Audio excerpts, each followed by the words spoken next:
بسم الله الرحمن الرحيم.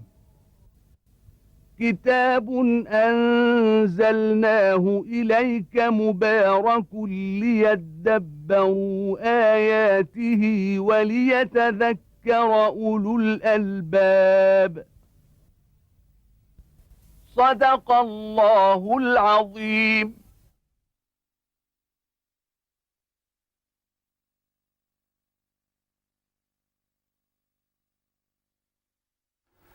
الحمد لله رب العالمين الرحمن الرحيم مالك يوم الدين، والصلاة والسلام على المبعوث رحمة للعالمين وسيدا للناس أجمعين، سيدنا ونبينا محمد وعلى آله وأصحابه ومن اهتدى بهداه وعمل بسنته ليوم الدين. وبعد، فيقول الله تبارك وتعالى: وإذا قرأت القرآن جعلنا بينك وبين الذين لا يؤمنون بالآخرة حجابا مستورا وجعلنا على قلوبهم أكنة أن يفقهوه وفي آذانهم وقرا وإذا ذكرت ربك في القرآن وحده ولوا على أدبارهم نفورا. نحن أعلم بما يستمعون به إذ يستمعون إليك وإذ هم نجوى إذ يقول الظالمون إن تتبعون إلا رجلا مسحورا. انظر كيف ضربوا لك الأمثال فضلوا فلا يستطيعون سبيلا. يخبر سبحانه وتعالى أنه قد حجب الكفار هؤلاء المعاندين الذين لا يؤمنون بالآخرة، حجبهم عن فهم الحق، وأنه إذا قرئ عليهم هذا القرآن الواضح البين، كتاب الله تبارك وتعالى البين الواضح الذي الهدى والنور، كلامه وهو بلسان هؤلاء العرب، لكنهم لما كانوا لا يؤمنون بالآخرة ونسبوا إلى الله تبارك وتعالى بملزوم إنكارهم للآخرة، نسبوا له تبارك وتعالى اللعب والعبث، تعالى الله عن ذلك علوا كبيرا. عاقبهم الله تبارك وتعالى بأن جعل بينهم وبين هذا القرآن حجاب لا يفقهوا. قال: وإذا قرأت القرآن جعلنا بينك وبين الذين لا يؤمنون بالآخرة حجابا مستورا. حجاب يسترهم عن الفهم ويحول بينهم وبين هذا القرآن. وجعلنا على قلوبهم أكنة أن يفقهوه. جعلنا، الجعل هنا التصير على قلوبهم، والقلب هو محل الفهم. فلم يسيروا في الأرض فتكون لهم قلوب يعقلون بها أو آذان يسمعون بها فإنها لا تعمى الأبصار ولكن تعمى القلوب التي في الصدور. وجعلنا على قلوبهم أكنة. الكن هو الظرف والحصن والحفظ الذي يستكن فيه الإنسان ويحفظ فيه. فكل ما يكن الشيء يحفظه ويغطيه ويحميه، هذا الكن. ومنه المغارات التي تكون في الجبال فإنها أكناء، أكنان جمع كن، وذلك أنه إذا من دخلها استكن وكنته وحفظته من المطر ومن الريح ومن الحر، فجعل عليها أكنانا أغلفة تحفظها وتمنع وصول الحق إليه. وجعلنا على قلوبهم أكنة أن يفقهوا، حتى لا يفقهوا. هذه عقوبة لهم من الله تبارك وتعالى على هذا. وفي آذانهم وقرا، جعلنا في آذانهم وقر. الوقر الثقل، كشيء من المعدن، رصاص أو غيره، إذا وضع قفلت الأذن بهذا فإنها لا تخترقها الأصوات. وإذا ذكرت ربك في القرآن وحده ولوا على أدبارهم نفورا. انظر كراهيتهم للحق، وليس للحق أي حق، أكبر حقيقة، أكبر حق وأظهره وأبينه، وهو أن الله هو الإله وحده سبحانه وتعالى خالق هذا الخلق كله. لكنهم يفرون من هذه الحقيقة التي هي أظهر الحقائق ظهورا، لا أظهر منها ولا أعظم منها ولا أكبر منها ولا أجلى منها ولا أبين منها، أن الله هو خالق الخلق سبحانه وتعالى، وأن هذا الوجود كله لا يعني لا وجود له إلا بوجود خالقه سبحانه وتعالى، إلا أن الله موجود هو الذي أوجده، ولا بقاء له إلا بإبقاء هذا الخالق. إن الله يمسك السماوات والأرض أن تزولا ولئن زالتا إن أمسكهما من أحد من بعده. فاعتقاد أن لهذا الوجود إله رب خلقه، وأنه هو الإله وحده سبحانه وتعالى، وأنه لم يشركه أحد في ذلك، وأنه ليس هناك إله آخر خلق شيئا من الخلق. ما في إله، لا يمكن أن يكون في هذا الوجود إله إلا الله سبحانه وتعالى، فليس فيه إلا إله واحد هو الإله الرب الإله الذي لا إله إلا هو سبحانه وتعالى. مع ظهور هذه الحقيقة التي هي أظهر الحقائق كلها وأجلاها وأبينها لكل ذي عقل وكل ذي لب، إلا أنهم يفرون منها فرارا وكراهية وينفرون منها كل النفور. قال جل وعلا: وإذا ذكرت ربك في القرآن وحده، أنه هو الإله الواحد سبحانه وتعالى، إذا نزل القرآن بتوحيد الله تبارك وتعالى وأنه الإله وحده الخالق وحده، ولما أنه الخالق والرب وحده فهو الإله وحده المعبود وحده، ولوا على أدبارهم نفورا. ولوا يعني أنهم هربوا مولين تاركين المكان على أدبارهم. وين الدبر؟ يعني ما يولوا لوجههم هكذا، وإنما يرجع القهقرة، يرجع طول يشوف وين ظهره، ثم يولي الأدبار بعيدا عن هذا الذي يذكره بهذه الحقيقة التي لا أبين منها ولا أظهر، ثم التي يترتب عليها كل الخير في من اعتقدها وسار فيها لا إله إلا الله، ويترتب عليها كذلك كل الشر في من عاداها وتركها. فإن من لم يؤمن بالله تبارك وتعالى بأنه الواحد الأحد، فإن الله تبارك وتعالى قد أوجب له النار والعذاب. انظر هذه الحقيقة التي هي أجل الحقائق، والتي هي أنفعها على الإطلاق وأكبرها يعني نفعا وحاصلها أعظم حاصل في النهاية،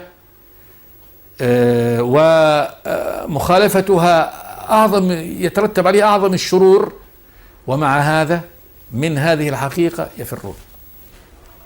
ولوا على أدبارهم، فرجعوا على طول، يعني يبحث وين على مؤخرته ويهرب بعيدا عن هذا الحق.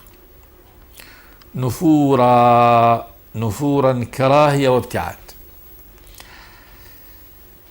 فسبحان الله، هذا لو لم يكن من دليل على أن الله سبحانه وتعالى هو الإله، لو يكن من دليل على وحدانية الله تبارك وتعالى وأنه الرب الذي يضل من يشاء ويهدي من يشاء، إلا هذه لكفت هذه دليل. فإن هؤلاء البشر أهل عقول وأهل حجة، وكان بعضهم يعني يقول عقله يزن الجبال من رجاحته ومن فهمه وتقديره للأمور وعلمه، ومع هذا انظر إلى منتهى السفاهة، يصدر منه منتهى السفاهة ومنتهى الجهل في أن يترك أعظم الحقائق ويولي نحو الشرك ونحو الكفر الذي يترتب عليه كل المضرات كلها. فهذا لا يمكن إلا أن يكون قد يعني فعل به أمر طمست بصيرته، وهذا هو فعل الله تبارك وتعالى. لو لم يكن من يعني دليل على أن الله تبارك وتعالى يعني هو الإله وحده إلا طمس بصائر هؤلاء وإبعادهم عن الحق على هذا النحو وإعمائهم عن هذا الأمر الواضح البين. لو لم يكن هناك دليل إلا هذا لكفى هذا. فلا شك أن هذه آية عظيمة، كفر هؤلاء وعنادهم ونفورهم من هذا الأمر الواضح البين، هذا دليل على أن الله تبارك وتعالى يضل من يشاء سبحانه وتعالى. ثم قال جل وعلا: نحن أعلم بما يستمعون به. نحن الله سبحانه وتعالى أعلم بما يستمعون به. هذا القرآن، بعضهم كان يروح يسمع، كان يذهب سرا والنبي يقرأ القرآن فيقوم يقعد في الليل يسمع عن جد، وكان بعضهم يذهب كذلك وأبو بكر فيسمع. كانوا يسمعون القرآن، لكن لا يسمع القرآن ليهتدي، يسمعه ليستهزئ به، يبحث له عن شيء يقوم يسخر به. نحن أعلم بما يستمعون به إذ يستمعون إليك وإذ هم نجوى. إذ يستمعون إليك يعني يا محمد كانوا حين يستمعون إليه، وإذ هم نجوى يتناجوا، يعني في الوقت الذي يستمعون إلى هذا القرآن الواضح البين الذي يرشد إلى الصراط المستقيم وبين الحق، وهذا الصراط إلى الله تبارك وتعالى إلى جنته ورضوانه، بيان كامل. لكنهم ما حكمهم بعد ذلك؟ إذ يقول الظالمون إن تتبعون إلا رجلا مسحورا. الله يقول إذ يقول، ما قال يقولون، قال يقول الظالمون، لأن مقالتهم لا تصدر إلا عن ظالم بالفعل، وضع الأمر في غير محله. يقولون إن تتبعون إلا رجلا مسحورا بالحصر، فهذا حكمهم على النبي صلى الله عليه وسلم، هذا آخر ما توصلوا به من حكم على النبي. إن تتبعون يعني في من يتبع هذا إلا رجلا مسحورا. هذا محمد في ظنهم أنه قد غلب على عقله وأنه قد سحر، وأن الذي يقول به إنما هو من تأثير هذا السحر، فجعلوا هذا القرآن الحكيم المنزل من الرب الإله العظيم العليم الذي هو محكم في كل آياته، فيه تفصيل لكل شيء، يهديهم إلى الصراط المستقيم، ينهاهم عن كل شر وإثم، يعرفهم كل هذه الحقائق، أنه كلام صادر من مسحور مغلوب على عقله، قد لعب الجن بعقله وسحروه وجعلوه يهذي بهذا، فجعلوا القرآن نوع من هذيان يقوله مسحور.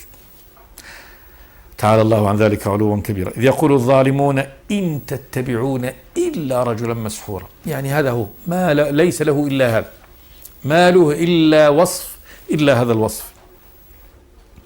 قال جل وعلا انظر كيف ضربوا لك الأمثال فضلوا فلا يستطيعون سبيلا. انظر، هذا يعني توقيف من الرب تبارك وتعالى على هذه الحقيقة، حقيقة ضلال هؤلاء وكيف ضل هؤلاء. انظر كيف ضربوا لك يعني يا محمد الأمثال، هذا المثل الذي ضربوه للنبي إنه مسحور، وقبله قد ضربوا له إنه مجنون، قالوا هذا مجنون، هذا مسحور، هذا كذاب، تتنزل عليه هذه الأقاويل. قالوا إن هي إلا يعني قالوا إن هذا إلا إفك افتراه وأعانه عليه قوم آخرون. فهذه الأمثلة ضربوها للنبي أنه كذاب، مجنون، رجل مسحور، فضلوا. طبعا إذا جعلوا هذا مثل النبي أنه رجل قد غلب عليه يعني السحر، والسحر بطريق الجن، وأن هذا القرآن وهذا الذي جاء به ونتيجة هذا. انظر كيف ضربوا لك الأمثال الباطلة الضالة الكاذبة فضلوا لها. وذلك أنه خلاص ما دام أنه قد هذا اعتقد هذا الاعتقاد في النبي، فيتصرف بعد ذلك يعني التصرف النابع من هذا الاعتقاد. فما دام عرف اعتقد أنه مسحور، إذن لن يؤمن به، سيستهزئ به، لن يتبعه، لن يسمع منه، سيترك كل شيء. فضلوا عن الحق فلا يستطيعون سبيلا، خلاص لا يستطيعون سبيلا إلى الهدى، سيسير في الضلال. انظر كيف ضربوا لك الأمثال فضلوا فلا يستطيعون سبيلا. ثم قال جل وعلا وقالوا وإذا كنا عظاما ورفاتا أئنا لمبعوثون خلقا جديدا. هذه كذلك يعني اعتقاد من اعتقاداتهم الباطلة، إنكارهم للبعث بكل سبيل. وقالوا أي هؤلاء الكفار مشرك العرب المنكرين للبعث أئذا كنا عظاما ورفاتا أئنا لمبعوثون خلقا جديدا. سؤال همزة الاستفهام يراد به الاستبعاد والاستغراب والاستهجان من هذه المقالة. أئذا كنا عظاما، كنا بعد الموت تبلى اللحم ويبلى هذا ويفضل عظام، ورفات. الرفات هي بقايا، يعني بقايا الجسم بعد تحلله وديت، اللي هي هذه بقايا التي تبقى من الميت. رفات الميت يعني عظامه الدقيقة المختلطة بهذه الأرض. ورفاتا أئنا لمبعوثون خلقا جديدا. بالهمزة الاستفهام، المبعوثون، نحيا مرة ثانية ونخلق خلق جديد مرة ثانية ونعود إلى الحياة مرة ثانية. قالوا هذا طبعا للنبي صلوات الله وسلامه عليه على سبيل الاستبعاد والاستهجان لما يقول، واستنكار أن يكون هناك القول بالبعث، يرونه أنه قول يعني خارج عن العقل وخارج عن المنطق، وأنه لا أحد يستطيع أن يعيدهم إلى الحياة مرة ثانية. فاستعظموا على الرب تبارك وتعالى هذا، وأن هذا لا يكون. قال جل وعلا لهم مبطلا يعني اعتقادهم الباطل بطريقة تحطم هذا الباطل الذي قالوه. قال قل كونوا حجارة أو حديدا، كونوا حجارة أو حديدا، مش عظام ورفات، بل لو كنتم عظام واحد، حجارة أو حديد، أو خلقا مما يكبر في صدوركم، أو أي خلق مما يكبر في صدوركم تقولونه وتستعظمون أن يعني يخلقه الله تبارك وتعالى ويعيده مرة ثانية، مش عظام ورفات، أي خلق، أي شيء يعني غير الحديد والحجارة. فسيقولون من يعيدنا؟ من الذي يعيدنا إلى الحياة؟ قل الذي فطركم أول مرة. الذي فطركم يعني خلقكم الخلق الابتدائي، أول ما خلقتم، هذا ديال هو الذي يعيدكم. فإن من يصنع شيئا يقدر على إعادته إذا تحطم هذا، إذا كان هو صنعه من لا شيء، فلا شك أنه إذا تحطم يستطيع أن يعيده. هذا في البشر، فكيف بالرب سبحانه وتعالى؟ والرب جل وعلا هو خلقكم لم تكونوا شيئا. هل كنتم كان لكم وجود؟ خلقكم من لا شيء، وبدأ خلقكم من نطفة ماء، ثم بعد ذلك في تدرج إلى أن سواكم. ولقد خلقنا الإنسان من سلالة من طين، ثم جعلناه نطفة في قرار مكين، ثم خلقنا النطفة علقة، فخلقنا العلقة مضغة، فخلقنا المضغة عظاما، فكسونا العظام لحما، ثم أنشأناه خلقا آخر، فتبارك الله أحسن الخالقين. فهذا الذي خلقكم على هذا النحو وفطركم على هذا النحو من البداية يستطيع أن يعيدكم مرة ثانية. فهذه يعني المعادلة هي مثل يعني حقيقة الرياضيات والحساب، 1 1 يساوي 2. الذي بدأ الخلق يستطيع إعادته مهما كان هذا الخلق، مهما كان مادة الخلق هذا، فإنه يستطيع أن يعيده مرة ثانية الله سبحانه وتعالى. فسيقولون من يعيدنا قل الذي فطركم أول مرة. وطبعا هذا يعني حجة قاهرة، كما قال جل وعلا بل نقذف بالحق على الباطل فيدمغه فإذا هو زاهق. خلاص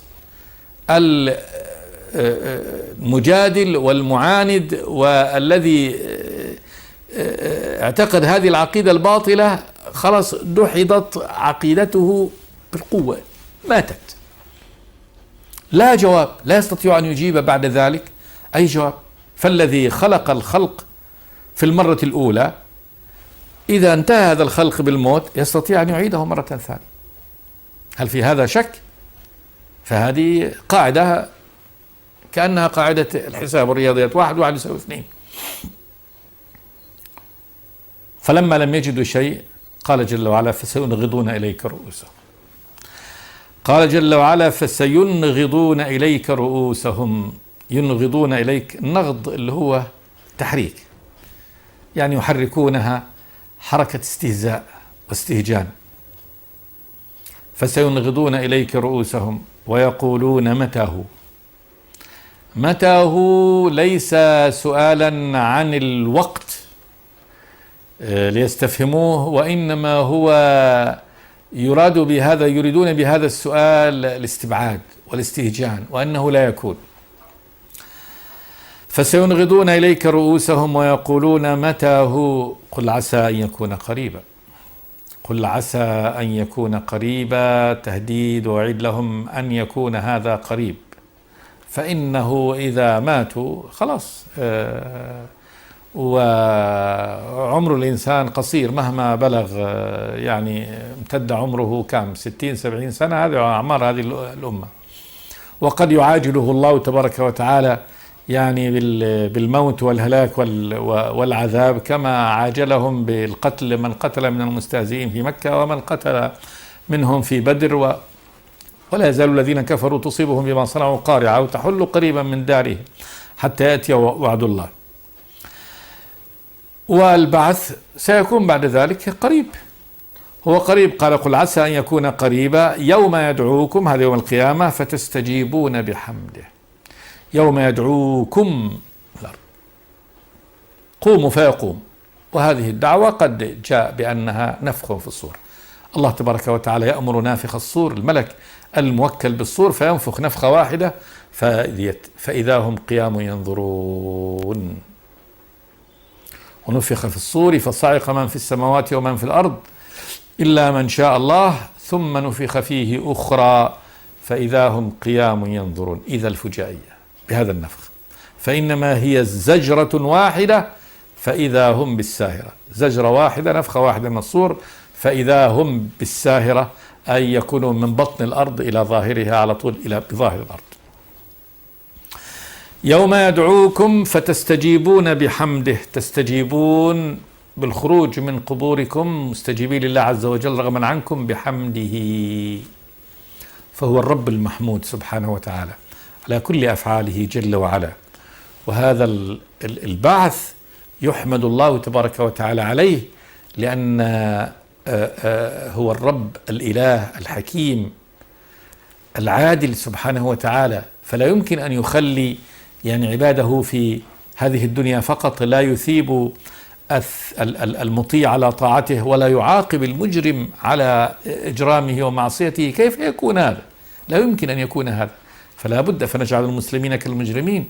ما لكم كيف تحكمون؟ فما يكذبك بعد بالدين، أليس الله بأحكم الحاكمين؟ فأحكم الحاكمين لا بد وأن يبعث يعني هذه الأجساد هؤلاء الموتى من قبورهم ليأخذ كل جزاءه، وتتم العدل الإلهي على أكمل صوره في هذا اليوم العظيم. يوم يدعوكم فتستجيبون بحمده وتظنون إن لبثتم إلا قليلا. تظنون، تعتقدون، إن لبثتم في الدنيا إلا قليلا. وهذا حالهم يوم القيامة كما قال تبارك وتعالى ويوم تقوم الساعة يقسم المجرمون ما لبثوا غير ساعة. ويقول جل وعلا كذلك نقص عليك من أنباء ما قد سبق وقد آتيناك من لدنا ذكرى من أعرض عنه فإنه يحمل يوم القيامة وزرا خالدين فيه وساء لهم يوم القيامة حملا يوم ينفخ في الصور ونحشر المجرمين يومئذ زرقا يتخافتون بينهم إن لبثتم إلا عشرة. يتخافتون بينهم يعني يقول بعضهم لبعض يعني في الخفاء من الآخرين إن لبثتم إلا عشرة نحن أعلم بما يقولون إذ يقول أمثلهم طريقة إن لبثتم إلا يوما لم نلبث إلا يوم واحد فقط. قال كم لبثتم في الأرض عدد السنين قالوا لبثنا يوما أو بعض يوم فاسأل العادين قال إن لبثتم إلا قليلا لو أنكم كنتم تعلمون أفحسبتم أنما خلقناكم عبثا هكذا بس تعيشوا في الدنيا تأكلون وتشربون وتمرحون وتقتلون وتسفكون على هذا النحو وأنكم إلينا لا ترجعون فتعالى الله الملك الحق لا إله إلا هو رب العرش الكريم. يوم يدعوكم فتستجيبون بحمده وتظنون إن لبثتم أي في الأرض إلا قليلا في الحياة. ثم بعد هذا يعني هذه بين هنا هذه العقائد الفاسدة لهؤلاء المشركين وضحضت ضحضا. وجه الله تبارك وتعالى بعد ذلك الخطاب لأهل الإيمان. خلاص دول يعني خلاص هؤلاء يعني فرغ منهم، هذه طريقتهم وهذا ضلالهم وهذه نهايتهم. وإذا أنتم يا أهل الإيمان ما طريقكم؟ قال جل وعلا: وقل لعبادي يقولوا التي هي أحسن إن الشيطان ينزغ بينهم إن الشيطان كان للإنسان عدوا مبينا. هذا كذلك وصية من الله تبارك وتعالى لعباده المؤمنين، وهي برضو إكمال يعني وتتميم للحكمة العالية التي وجه الله تبارك وتعالى عباده المؤمنين إليها، بدءا بقوله جل وعلا: لا تجعل مع الله إلها آخر. قال: وقل لعبادي يقول التي أحسن. يعني في قولهم بعضهم لبعض لا بد أن يتخيروا من الكلام أحسنه عندما يخاطب بعضهم بعضا، التي أحسن في كل شيء. وقل لعبادي يقول التي هي أحسن إن الشيطان ينزغ بينهم. إن الشيطان ينزغ بينهم، نزغ هو يعني الدفع بالشر بينهم، فربما كلمة يعني لم يتخيرها صاحبها يوجهها إلى أخيه، فيدفع الشيطان يعني بها إلى صدر الآخر ويكبرها عنده، فيحصل التنازع والخصومة بين العباد المؤمنين. إن الشيطان ينزغ بينهم إن الشيطان كان للإنسان عدوا مبينا. احذروا الشيطان، فهو عدو بين العداوة، وهو كأنه جالس للإنسان عند كل شيء، فإذا لم يتحرز منه ويتحصن منه المؤمن في كل شيء، فإنه يمكن أن يعني يأخذه إلى الشر بأي سبيل، بكلمة يقولها لم يعني يتبين فيها، لم يتخيرها لأخيه، فالشيطان يكبر هذه الكلمة عند أخيه ويقول له ما قال كذا إلا ليريد بك كذا وكذا، فعند ذلك تحصل الفرقة والخصومة. وقل لعبادي يقول التي هي أحسن إن الشيطان ينزغ بينهم إن الشيطان كان للإنسان عدوا مبينا. ثم قال جل وعلا: ربكم أعلم بكم إن يشأ يرحمكم أو إن يشأ يعذبكم وما أرسلناك عليهم وكيلا. بيان من الله تبارك وتعالى وخطاب من الرب جل وعلا لعباده، قال: ربكم أعلم بكم.